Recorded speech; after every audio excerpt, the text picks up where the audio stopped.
ગત વર્ષે થયેલા સારા વરસાદ અને કુવાઓમાં રહેલા પૂરતા પાણીના જળસ્તરને કારણે ગીર સોમનાથ જિલ્લામાં ખેડૂતો દ્વારા મગફળીનું આગોતરું વાવેતર પૂરજોશમાં શરૂ કરવામાં આવ્યું છે.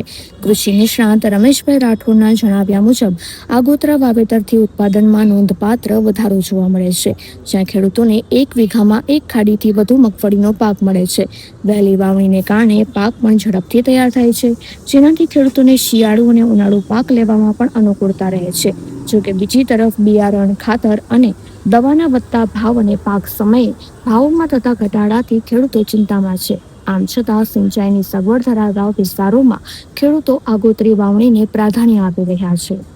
ખાસ કરીને ગીર સોમનાથ જિલ્લાની જો વાત કરીએ તો ગીર સોમનાથ જિલ્લામાં મોટાભાગે જ્યાં પાણીની સગવડતા હોય એવા વિસ્તારોમાં ખેડૂતો આગોતરું 15 મે પછી વાવેતરની શરૂઆત કરી દેતા હોય છે. એટલે કે પાણીની સગવડ છે, ઉનાળુ પાક મોટાભાગે લેવાઈ ગયો અથવા તો ઉનાળુ પાક ન લીધો હોય એ વિસ્તારમાં કોરડા પાય અને મગફળીનું વાવેતર કરતા હોય. એના 2-3 કારણો છે.